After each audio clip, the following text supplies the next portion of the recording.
Hello and welcome everyone, it's Karen. I am playing today with Paper Rose Studios Poppy Garden collection. I absolutely fell in love with these papers. So I'm going to very quickly show you here the Poppy Garden set. These are the 6x6, but they also come in 12x12, and they are double-sided papers and have just beautiful red poppies all over them. And I absolutely love that. I love red and I love red and yellow together. So I just fell in love with this collection. So that's a quick look at those papers, but I'm going to start with this one because how easy is this? I'm just going to cut these apart. Behind some of those images, I've stacked I think it was 3 layers of scrap cardstock, which was a great way to use up some white cardstock that I no longer needed. And I've also put it behind these 2 corner pieces, and I've just glued everything in place in a bit of a collage.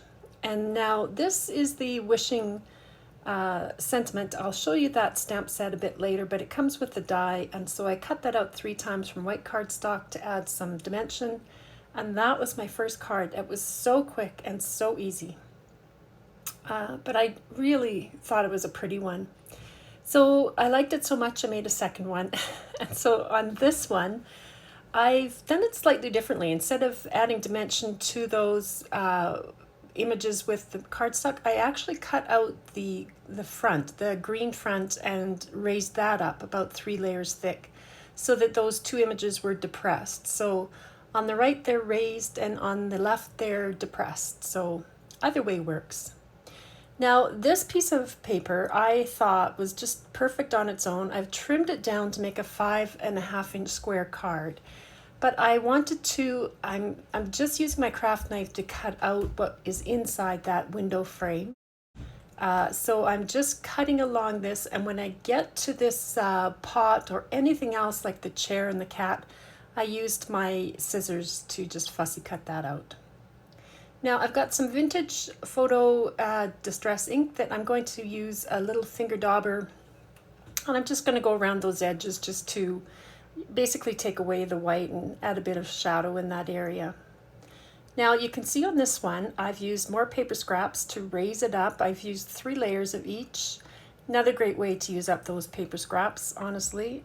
Some of those were pretty thin, but it worked, and I'm just going to put this right down onto my 5.5-inch card base, and then I can depress this piece down into that frame.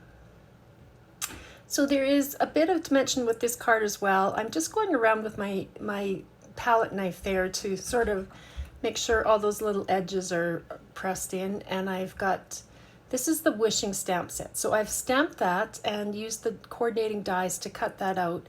And I cut it 3 times to raise it up. And then I've used some of those supporting sentiments. There are other dies that go with those supporting sentiments to cut them out as well. I just wasn't showing those there. But there you have it. I think it's so nice that Paper Rose has come out with these sentiment stamp sets, because there's so many times when you want that extra little something to put on a card.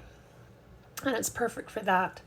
So as you can see there with that, there's the depressed part of the front. And then on the inside, I used that little scrap piece of cardstock. I just split it in 2, put it down, and then added that little image to it. I had a lot of images to choose from, so I just wanted to get those used up. I thought that one was kind of fun with the front image. And this was the second one I did. Now this is a 6x6-inch card, and I've had to piece pieces of cardstock together to create it, but I just wanted to show you the difference there. So on the inside, again, I just did smaller little strips because I didn't cut so much off that one.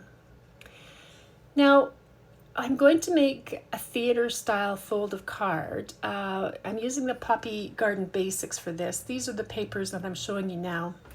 But I have made theater style folds of cards before, and I often get requests to do more. And so I thought, well, this piece of cardstock totally inspired me, this barn door. And I just thought it was perfect for a theater style fold. So this is the one I've made, as you can see there. When you pull the curtains open, you get the inside, which is why it's called the theater style fold. So there's all that dimension there. It does fold fairly flat. There is still some bulk to it, as you can see there, but it will fit into an envelope, and there's room on the back to write your message. So you can take a screenshot of this, or I will have a PDF down below for you in the description. So whichever you prefer. But for this one, I've cut 3 pieces of 5.5 by 5.25 inch white 110-pound cardstock. Now, the reason I didn't make these a square, so you can see there it's 5.25. That's for the height. I want the height to be 5.25. So along the 5.5 inch edge, I'm going to score this at 1 inch and again at 2 3/4 inches. And I'll do that for both of these 2 pieces. We'll just have to rotate one of them around, but just it makes it easier to just score at the same place. So 1 inch and 2 3/4. And then all of these will get folded into mountain folds. And I do burnish all of it. So you want those folds to be nice and well creased. So you can see there I've flipped the one on the right around so that they're mirror opposites of each other. Now these sleeves are about 6.5 inches by, I've done 1/2 inch, but you'll see a bit later, you may want to cut these down to be a little bit narrower. But I've scored both of those at 1/2 inch in from each end, and I'm folding them down to be mountain folds. And then I just take my bone folder and I quickly curl these just slightly. I find it easier if this isn't tight, because these will end up being the sleeves that hold those fronts in together. Now I'm using the stitched square rectangle or stitched square dies here. On my first card I used the second smallest one, but I've got 2 pieces of cardstock here that are 5.5 inch square, and I'm only putting glue around the outside edges just to save those inside pieces. And with this one, I've put the frame all around, and now I'm ink blending that with a bit of weathered ink, weathered wood, old paper, and I think that was brushed corduroy. But I'm just coloring up the frame. You could cut the frame from pattern paper if you had some that you wanted to use. It really doesn't matter. But I double the frame because I like it to be really strong, and if it's one layer thick, it's not super strong. So here I am gluing those sleeves to the back. I'm just putting a little bit of glue on the fold or the tab there. And now this is the top, and so I just want it to be a little bit loose. You don't want this to be super tight because those side wings have to slide in and out from here. So you'll see I get it, and I'm just pressing that glue down to let it set up a bit. And so now you can see there's that little bit of a gap which allows that sleeve to pull out, or the curtain part to pull out. And I've done that now on both, so there's lots of give there. Now I've made a couple of mistakes with this, and I've left everything in to show you. So my tabs were a little bit too long. I hadn't used this larger square die and really wasn't sure how it was going to work. This is the one I first made, and it was wide enough that I could put these thumb holes in. But definitely that larger one I've just made here with the largest square frame is too narrow to put that. So I'm going to add little thumb holes to it. But first let's assemble this back. So I'm going to put glue on this 1 inch section. Now, I don't find this terribly intuitive how this card goes together. I do now because I've done enough, but if it's your first time doing it, just take note of how these pieces of cardstock go. So I sort of flip that over so the folds are all going into the center of that card or to the right side, and I'm just lining up those 2 left-hand edges and giving it a good press. So it's going to end up folding away to the left, but the bulk when you're gluing it down is going to the right. So here I will put glue on this 1 inch section, and then this will flip over and go on the right hand side. So the bulk of that piece is going to flip over to the middle, and we'll glue those 2 right hand edges together. If in doubt, just check again on the video. I don't want you to glue things down and get it wrong. But you can see there that everything folds out and away now. So that's how it should be when you do it. Now I'm going to use this pattern paper for my background, but it's just a little bit too narrow to go to those fold lines.